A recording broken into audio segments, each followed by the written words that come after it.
Hoje está difícil de fugir de uma claridade aqui que tá, não sei de onde está entrando. Acho que assim ficou melhor, né?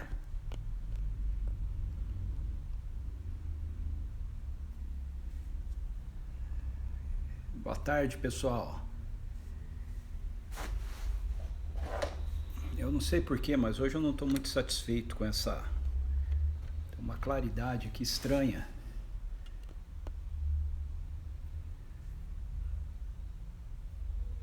Tá dando para ver bem? Ah, que bom.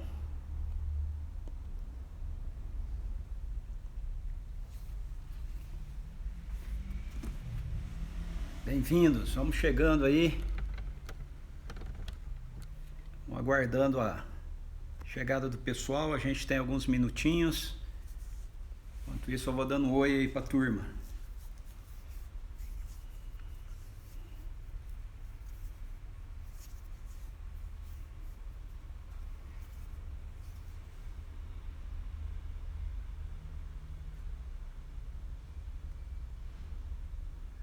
Fala, pessoal. Olá, Ariane.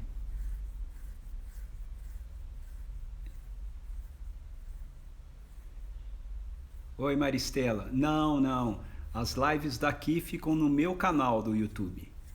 Não é o canal da CP Vinhedo, não. É o meu, Plataforma do Reino.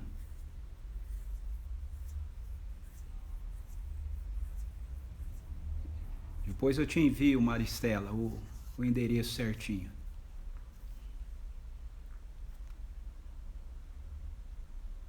Amém. Amém, Lucas.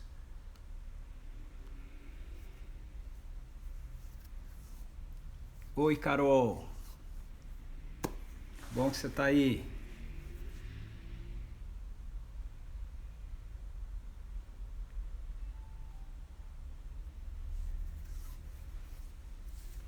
Beleza, pode deixar, Maristela. Pode deixar que eu te envio, sim.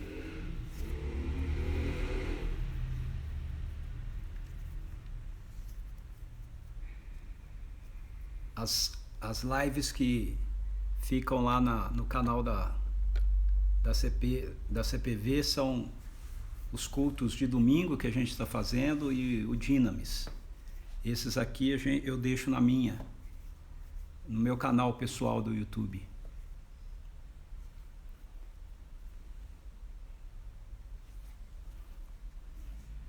Quem entrou? Oi, Ana. Ana Kelly.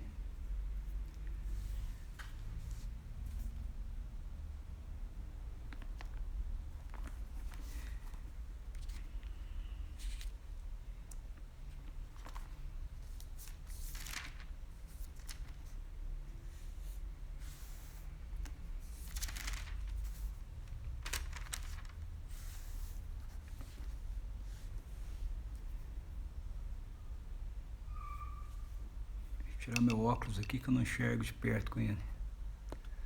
Oi, meninas. Tudo bom?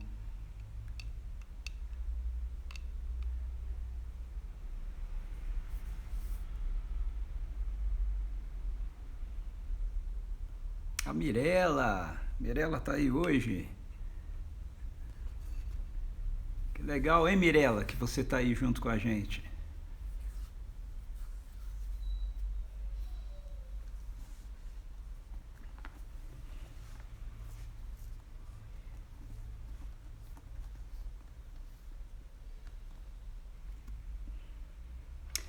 Ok, vamos lá. Meu relógio está dando meio-dia aqui. Vamos orar. Pai, em nome de Jesus, eu quero te agradecer pela oportunidade de estarmos aqui. Muito obrigado por essa semana que nós estamos tendo.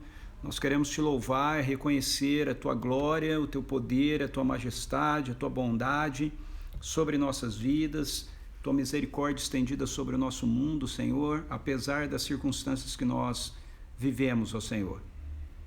Nós reconhecemos, ó Deus, uma realidade muito maior do que aquela que nos cerca.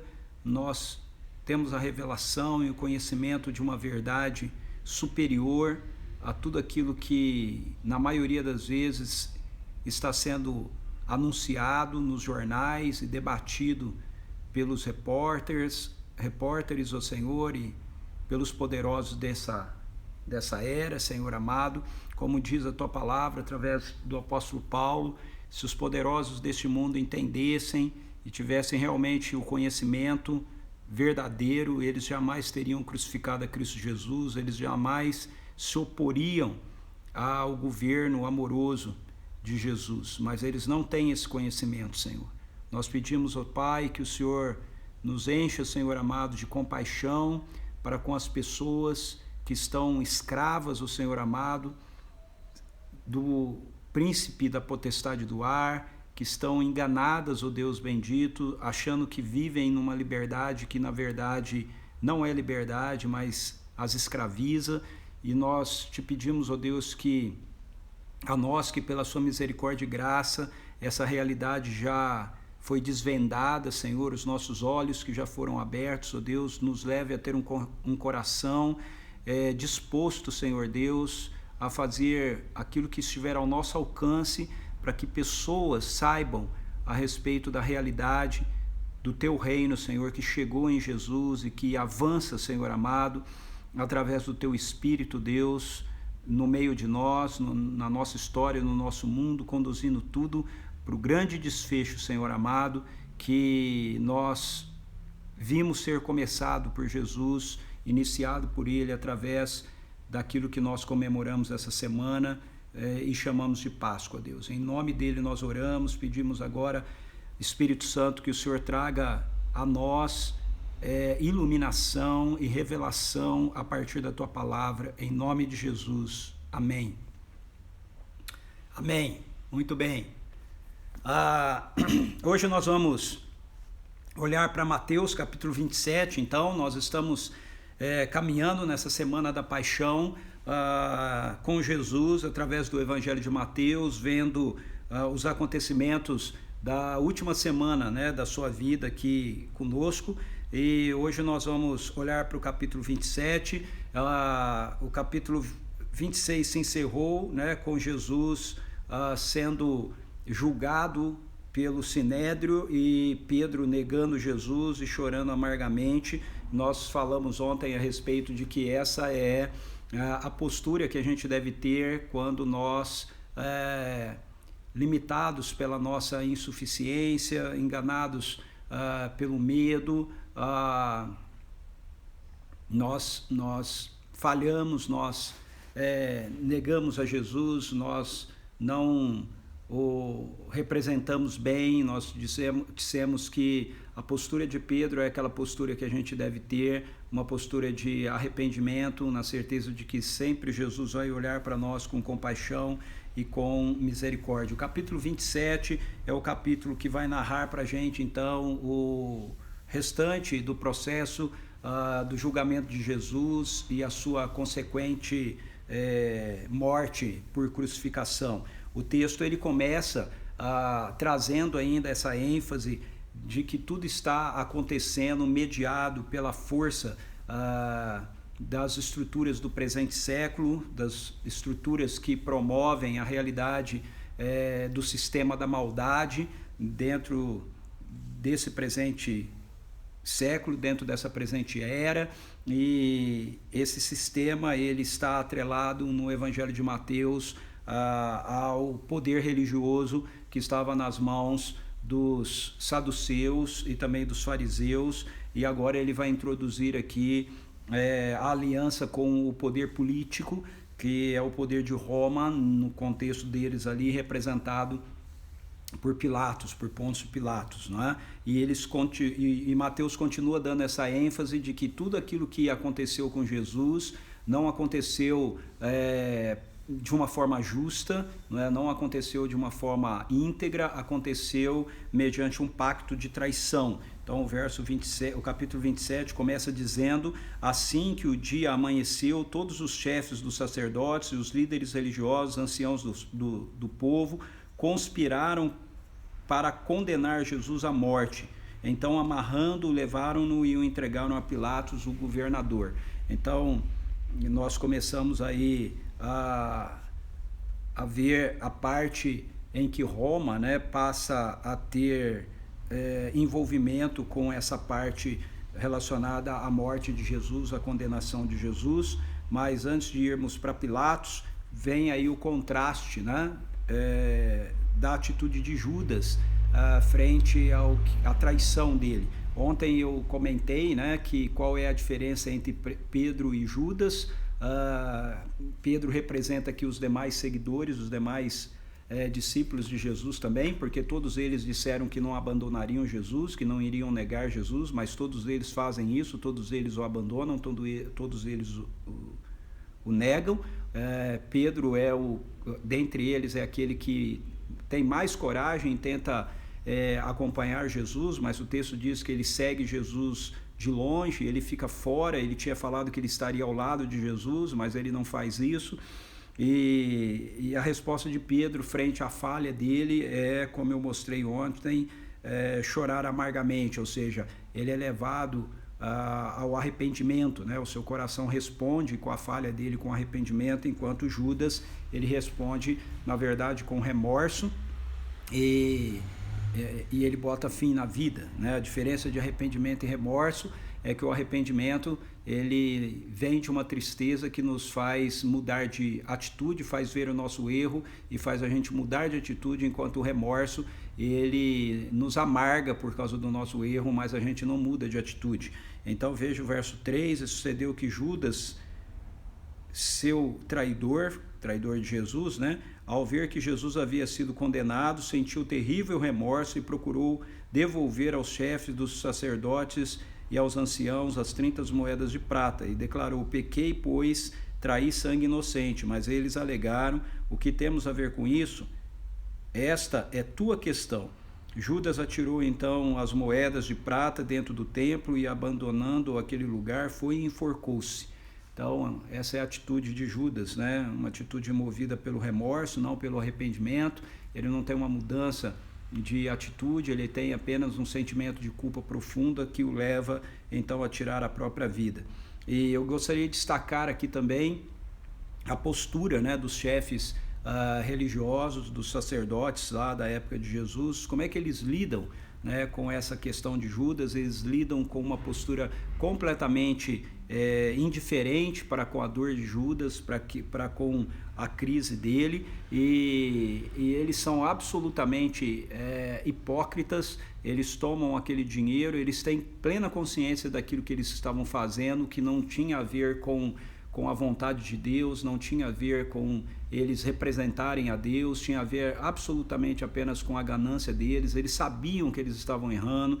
O texto diz que os chefes dos sacerdotes, eles ajuntaram as moedas e comentaram, olha o comentário deles entre si: é contra a lei depositarmos esse dinheiro no cofre das ofertas, pois foi obtido a preço de sangue. Isso é terrível, mas essa postura expressa para a gente como o poder desassociado, né, da graça de Deus, o poder lidado seja pela religião, seja pelo poder secular, não está interessado, né, na vida humana, ok? Dane-se Judas por ter se matado, ok? Eles estão interessados tão somente naquilo que eles desejam, naquilo que eles querem alcançar, e eles sabem que eles estão errados. Eles sabem que aquele dinheiro não é um dinheiro que eles não poderiam usar para ofertar no templo, né? E aí eles querem aplacar a consciência do seu erro, comprando, olha só o que diz o verso 7, mas concordaram em usar aquelas moedas de prata para comprar o campo do oleiro e formar um cemitério para estrangeiros. Então é isso que muitas e muitas vezes os líderes fazem, né? Os líderes políticos, os líderes religiosos, eles têm aí um argumento em prol da vida das pessoas, que estão preocupados com as pessoas, mas na verdade só estão interessados na sua autopromoção, nos seus altos projetos, em usufruir, né, dos próprios recursos, e muitas vezes querem aplacar isso, fazendo algum tipo de ação que aparentemente demonstre, né, o cuidado e a preocupação deles com a população. Mas o texto aqui deixa absolutamente claro que não há nenhuma preocupação com a população, não há nenhuma preocupação com Judas, há apenas uma grande hipocrisia e uma forma de mascarar aquilo que eles estão fazendo. Nada mudou hoje, né? A gente vê muita hipocrisia, tanto no meio da liderança religiosa, quanto também no meio da liderança política, com um argumento, né, em prol da vida das pessoas, em prol do cuidado das pessoas, mas na verdade estão interessadas neles mesmos, e eles fazem algumas coisas para tapar o sol com a peneira em relação ao seu descaso, né, na verdade. Mas o texto também, Mateus no texto, ele aponta uma realidade, como eu falei, Mateus muitas vezes no texto dele, no evangelho dele, ele vai fazer menção às profecias do Antigo Testamento. Quando ele faz isso, ele demonstra para a gente que Deus tem o controle absoluto, né, de tudo que está acontecendo, ele tem o controle absoluto da história, ele tem o controle absoluto sobre a história humana e sobre a história de Jesus, que é o representante aqui, na verdade, da humanidade, não é? E no verso 9 diz assim: e assim cumpriu-se o que for anunciado pelo profeta Jeremias. E aí ele faz a citação, então, de uma citação histórica que aconteceu com Jeremias sobre a compra de um campo, e que isso aconteceu lá no passado com Jeremias, mas aqui está acontecendo, né, novamente. E com isso Mateus mostra que, mais uma vez, que com o profético, que Deus tem a direção e o controle da nossa história, ele tem a direção e o controle de tudo aquilo que está acontecendo. A história, ela não está sem controle, as coisas não estão acontecendo de uma maneira em que Deus está, como eu já usei a expressão aqui, numa sinuca de bico, né, sem saber o que fazer. Não, pode ser uma pandemia, pode ser a crise econômica mundial, não importa, Deus está por detrás do controle da história, e ele, independentemente do que aconteça, independentemente de como os líderes se posicionam, os líderes religiosos se posicionem, líderes políticos se posicionem, a verdade é que Deus está levando a história adiante. Existe algo por detrás de tudo aquilo que está acontecendo, que é maior do que tudo aquilo que está acontecendo e que está sendo representado aqui por aquilo que está acontecendo com Jesus, ok? No meio de tudo isso, Deus está fazendo a história avançar, Deus está trazendo, na verdade, o único caminho que vai poder colocar fim em toda a estrutura maligna que rege o presente século e trazer a realidade do reino dele como um futuro que invade o nosso presente e que vai transformar completamente a realidade do nosso mundo. E aí então a gente entra nessa parte de Pilatos. Pilatos, ele recebe Jesus, ele ouve então a Jesus e ele faz o julgamento político, né, em relação a Jesus. Um destaque que eu quero fazer aqui é que enquanto o julgamento de Jesus dentro do contexto religioso feito pelos saduceus, feito no Sinédrio, né, é um julgamento que tem como fundamento uma perspectiva teológica, né? Eles se valem dessa afirmação de Jesus ser o Filho de Deus, né? E o julgamento de Jesus, quando levado para Pilatos, se torna um julgamento político, né? A afirmação que eles fazem para Jesus, de Jesus para Pilatos, é que Jesus é o rei dos judeus, né? E se Jesus é o rei dos judeus, então significa que Jesus é um concorrente de César, ele é um concorrente de Roma. Essa é a intenção deles, dos saduceus, dos religiosos, dos líderes religiosos, para levarem Pilatos a condenar Jesus à morte. Mas Pilatos, ele percebe que Jesus, ele não tem nenhuma culpa, e é por inveja, na verdade, que eles estão levando Jesus até ele. Veja o verso 18 do capítulo 27, diz assim: isso porque, ele está falando de Pilatos, isso porque tinha conhecimento de que o haviam entregado por inveja. Então Pilatos, na verdade, ele tenta de alguma maneira dissuadir, né, o julgamento de Jesus com relação à sua morte, mas como todo político, Pilatos está mais interessado na sua própria promoção, ele está mais interessado em ser aprovado, em ser reconhecido, né? Ele está mais interessado no seu próprio projeto de poder. E aí o povo, influenciado pelos chefes dos sacerdotes, eles, frente a uma oferta que Pilatos faz de libertar ou Jesus ou um criminoso chamado Barrabás, eles pedem pela libertação de Barrabás e eles insistem com a crucificação de Jesus.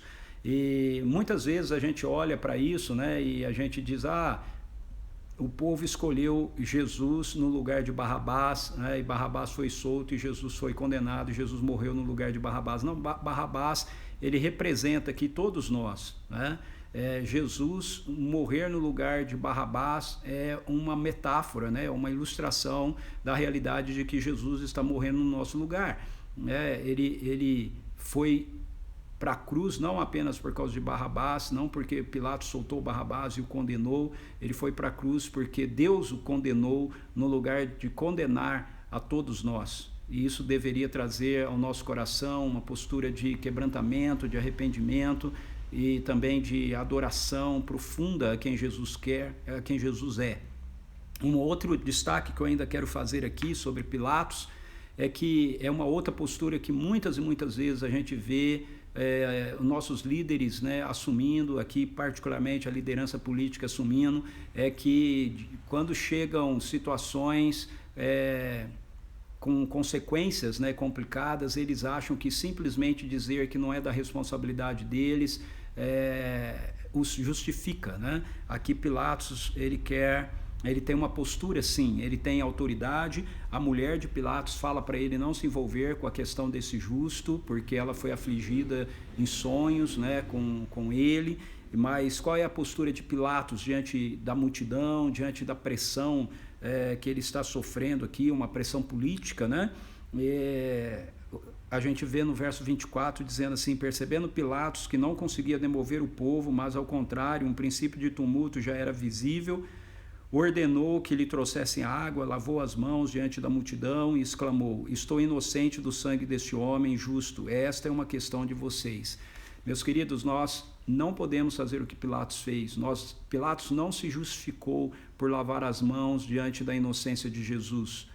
Pilatos é culpado pela morte de Jesus. Nós não somos inocentes por lavarmos as nossas mãos diante da demanda que o nosso mundo se encontra, diante do sofrimento das pessoas, diante da necessidade das pessoas. A gente não pode lavar as nossas mãos e dizer: isso é de responsabilidade dos políticos. Não, isso é da responsabilidade nossa como cidadãos do reino de Deus.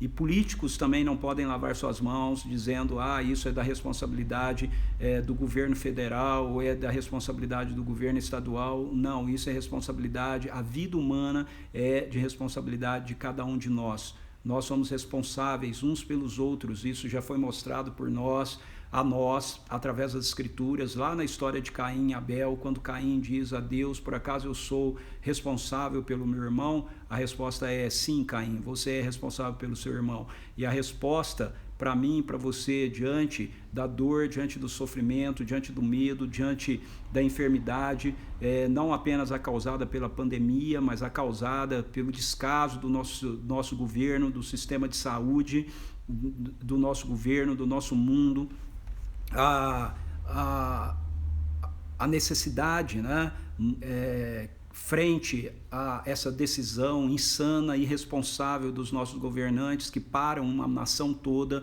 com o argumento de que estão preocupados com a vida das pessoas, mas a gente tem um medicamento que está disponível e existe uma briga política para querer assumir quem é que teve a ideia de usar esse medicamento, e existe uma resistência em colocar a cura que Deus já providenciou para a gente na mão do povo, para abençoar as pessoas. A gente não tem o direito de dizer: a gente lava as nossas mãos. Os políticos não têm o direito de dizer: não, a responsabilidade é de um vírus, a responsabilidade é da Organização Mundial de Saúde, a responsabilidade é do presidente, não, a responsabilidade é sim do governador Dória, é sim de cada prefeito, é sim de cada um de nós como seres humanos. Nós somos responsáveis uns pelos outros, ok? Essa é a realidade. Nós não podemos lavar as mãos diante da dor das pessoas por causa do medo, nós não podemos lavar as mãos diante da necessidade das pessoas com a desculpa de que nós estamos sendo solidários e é momento da gente ficar isolado.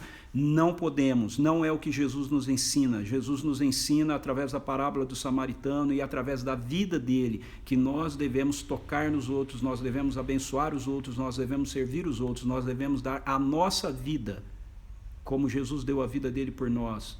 em favor dos outros. Isso é ser um seguidor de Jesus, isso é ser um discípulo de Jesus. Um discípulo de Jesus não lava as mãos, um discípulo de Jesus pega a cruz. Ainda que o mundo nos humilhe.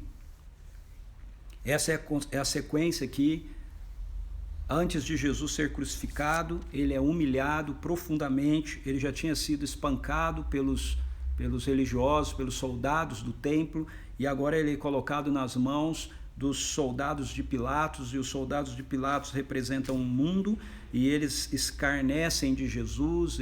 Vamos ler o texto, aqui diz assim, a partir do verso 27, e sucedeu que os soldados do governador conduziram Jesus ao pretório e agruparam toda a tropa ao redor dele, despojaram de suas vestes, o cobriram com um manto vermelho vivo, trançaram uma coroa de espinhos e a forçaram sobre a sua cabeça, puseram em suas mãos direita um caniço, ajoelharam-se diante dele, escarneceram, exclamando: salve, salve, ó rei dos judeus, cuspiram nele, tirando o caniço de sua mão, espancaram-lhe com ele a cabeça. Esse texto é um texto que está citando também uma profecia, o cumprimento de uma profecia que está lá em Miqueias, capítulo 5, verso 1, depois você pode checar, profeta Miqueias, capítulo 5, verso 1, depois de haverem zombado dele, despiram-lhe o manto, o vestiram com suas próprias roupas, em seguida o levaram para ser crucificado. Então, antes da crucificação de Jesus, vem todo o escárnio sobre ele, e se nós como discípulos de Jesus, a gente tem que estar preparado para sofrermos o escárnio do mundo, para sermos expostos à violência do mundo, e respondermos a ela em silêncio, muitas e muitas vezes, como fez Jesus aqui. E aí então Jesus vai para a cruz. Na cruz, Jesus, o texto de Mateus nos diz que ele é crucificado com 2 ladrões, um à sua direita, outro à sua esquerda. Eu quero lembrar a vocês de uma situação na vida de Jesus. Certa vez Tiago e João chegaram para ele e disseram assim: quando fores glorificado, permita que um de nós sente-se à sua direita e outro à sua esquerda. E Jesus pergunta para eles: vocês podem beber do cálice que eu estou para beber? O cálice do qual Jesus está falando é a cruz. E eles dizem que sim, nós podemos. E Jesus diz: bom, ainda que vocês bebam e beberão, ou seja, eles iriam mais tarde, dar a vida deles por Jesus e pelo Evangelho. Ele diz: esses lugares que vocês querem é concedido a quem é de direito pelo meu Pai. E muitas vezes a gente pensa nisso, nessa resposta de Jesus, pensando na glória, e um sentar à direita e outro à esquerda de Jesus, lá na glória, no trono de glória. Mas Jesus está falando sobre quem é que vai ficar à direita e à esquerda dele na hora da sua glorificação. A sua glorificação acontece na cruz, na hora da sua morte. Então veja, quem Deus escolhe para estar à direita de Jesus e à esquerda de Jesus na hora da sua morte são 2 ladrões. Mais uma vez, o texto nos mostra que Jesus, ele está dando a vida dele pela humanidade. Ele não está dando a vida dele por pessoas perfeitas, ele está dando a vida dele por gente que é pecador, ok? Por uma humanidade pecadora que precisa da vida dele para poder experimentar então da vida de Deus em si. O escárnio continua acontecendo, a tentação continua acontecendo diante de Jesus. Eu imagino o quão tentado Jesus foi aqui, porque ele tinha todo o poder para descer da cruz, ele tinha todo o poder para demonstrar para eles quem ele era, mas ele, mais uma vez, não usa o seu poder pessoal. Ele tinha aberto mão disso e ele fica sem usar o seu poder, ele não faz acesso a ele naquele momento, e o Espírito Santo de Deus não estava retirando da cruz, então ele permanece na cruz, ele morre, ele enfrenta a morte.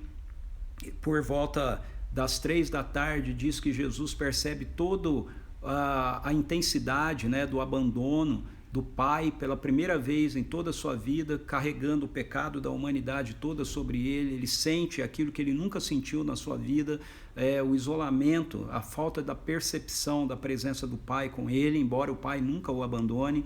E dentro desse contexto, embora ele não sinta e não perceba a presença do Pai, a decisão dele continua sendo pela entrega da sua vida ao Pai. Então no verso 50 diz assim: então Jesus exclamou uma vez mais em alta voz e entregou o seu espírito. Na versão de um dos outros evangelhos, diz que nesse momento da entrega do seu Espírito, Jesus fala isso. Jesus diz: Pai, nas tuas mãos eu entrego o meu Espírito.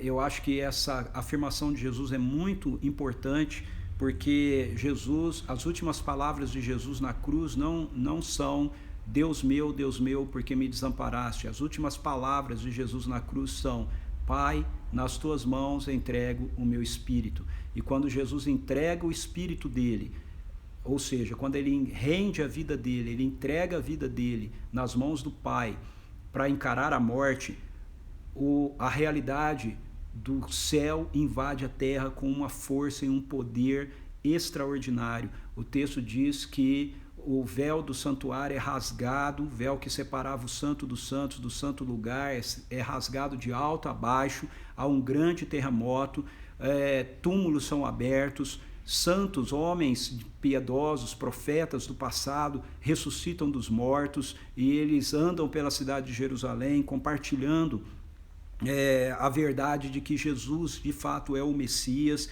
E o texto todo é fechado aí nesse contexto não com os religiosos que estão diante de Jesus, reconhecendo a sua divindade, mas os pagãos, os romanos, os soldados romanos, olhando tudo aquilo que aconteceu, eles dizem: é verdade, e este era o Filho de Deus. E ao lado dele se encontram ali naquele momento também um grupo de mulheres que, na minha versão aqui, que é a King James atualizada, é explicitamente dito que eram discípulas de Jesus. Tá? As mulheres, elas encontram na cena da crucificação e na cena da ressurreição um papel de testemunhas e de discipulado singular. Isso é muito interessante, porque na cultura judaica de Jesus, a mulher ela não tinha um lugar, né? Ela não tinha uma ascendência, o seu testemunho não era reconhecido, não era válido, mas Jesus, o Pai, escolhe, na verdade, para estar ao lado de Jesus e para testemunhar os últimos momentos de Jesus, não os discípulos, não Pedro, eles são covardes, eles estão com medo, eles estão escondidos, mas discípulas, mulheres, elas estão ali na presença de Jesus, elas encaram toda aquela realidade e são elas também as primeiras a se depararem com a realidade da ressurreição de Jesus, mas isso é um assunto para amanhã, né? E Jesus então morre e José de Arimateia pede o corpo de Jesus, e ele também é um discípulo de Jesus. Ele pede o corpo para Pilatos e ele sepulta Pilatos, e o texto faz questão de mostrar que também quem está diante do sepultamento de Jesus é uma mulher. O verso 61 diz assim: estavam ali assentadas em frente ao sepulcro Maria Madalena e a outra Maria. Então as mulheres estão testemunhando a morte de Jesus na cruz, as mulheres estão testemunhando o sepultamento de Jesus, e vai ser uma mulher que vai testemunhar primeiramente da ressurreição de Jesus. Amanhã a gente vai falar a respeito disso. Enquanto os pagãos, né, enquanto os soldados romanos olham para a morte de Jesus na cruz e o reconhecem como este era o Filho, verdadeiramente o Filho de Deus, o texto de Mateus 27 termina com os líderes religiosos, termina com Caifás, os saduceus, o sumo sacerdote com os seus adeptos, indo até Pilatos e dizendo para ele: esse cara é um impostor, bota guardas no túmulo dele para que os discípulos não tirem ele de lá, porque ele disse que ele iria ressuscitar, e eles podem roubá-lo para o corpo, para então começar a dizer que ele ressuscitou dos mortos. Isso é aterrorizante, a gente vê como o compromisso com a religiosidade e o poder da religião pode nos cegar, fazendo com que a gente esteja tão apegado aos nossos próprios pressupostos, aos nossos próprios direitos, né? A ponto da gente não conseguir realmente enxergar o mover da mão soberana de Deus na história. Que Deus nos livre dessa situação, que no meio de todo esse cenário que a gente está vivendo hoje, a gente possa entender que existe uma história por detrás dessa história acontecendo. Essa semana é uma semana que nos lembra disso, que a gente possa deixar de brigar por uma manutenção ou por uma busca, né, de poder político. Nós podemos não estar na política, mas a gente faz isso defendendo um ou defendendo um outro lado. Eu quero lembrar você que a gente não deve olhar para Pilatos, a gente deve olhar para Jesus. A gente não deve olhar para o trono do governador, a gente deve olhar para o trono que é conquistado na cruz. Vamos orar? Pai, em nome de Jesus, nós nos colocamos diante do Senhor. Não há outra expressão, outra palavra para trazer do meu coração nesse momento aqui, a não ser uma palavra de profunda gratidão ao Senhor, porque o Senhor escolheu nos amar e o Senhor escolheu ficar naquela cruz, Jesus. O Senhor tinha todo o poder para descer dela e mostrar para todos que estavam ali que o Senhor realmente é o Deus eterno, e se o Senhor fizesse isso, o Senhor estaria condenando toda a humanidade ao inferno para sempre. Mas o Senhor escolheu ficar naquela cruz, o Senhor escolheu enfrentar a realidade da morte, para que o Senhor pudesse trazer para a vida e ofertar a vida para todos aqueles que, assim como Pedro, viessem a chorar amargamente, arrependidos da rebelião contra o Senhor, e viessem se colocar novamente debaixo do seu governo amoroso. Obrigado porque isso se tornou uma realidade para mim, se tornou uma realidade na minha vida, se tornou uma realidade na vida daqueles que estão me ouvindo aqui, se tornou uma realidade na vida de tantas pessoas espalhadas pelo mundo, e eu creio que ainda será a realidade na vida de muitos outros, até que o Senhor venha com o seu governo pleno e o Senhor definitivamente, que já venceu, destrua para sempre todos aqueles que se opõem a esse governo generoso, amoroso e bondoso que o Senhor tem estendido a cada um de nós. Eu oro agora, ó Pai, uma vez mais, para que o Senhor tenha misericórdia da humanidade, tenha misericórdia desse momento que nós estamos vivendo, Senhor, que o Senhor traga da Tua cura, que o Senhor traga da Tua libertação. Eu peço pela Tua igreja, Senhor, em nome de Jesus, não deixe-nos, Senhor, lutar do lado de Pilatos, ó Senhor. Não deixe-nos achar que a nossa tarefa aqui, ó Deus, é uma tarefa de ação política, Senhor. Ajuda-nos a nos lembrar de que o Senhor subiu naquela cruz e que o Senhor foi depositado num túmulo. É na sexta-feira, Senhor, mas o domingo vem aí. A realidade não termina com a cruz, a realidade não termina com um túmulo, a realidade termina em um trono que está sendo ocupado pelo Senhor e que vai ocupar toda a realidade da história por toda a eternidade. Em nome de Jesus, nós oramos, Pai. Amém, Senhor. Amém. Amém. Deus abençoe você. Eu quero lembrar você mais uma vez de que a live ela fica disponível aí no nosso history, ok? Do canal da CP Vinhedo, né, no Instagram, e ela vai também lá pro meu canal no YouTube, tá bom? Não é o canal da igreja, tá certo? É o meu canal pessoal, Plataforma do Reino, tá certo? Deus abençoe você. Amanhã a gente está junto para a gente terminar essa caminhada com Jesus, ok? Jesus abençoe sua vida. Até mais.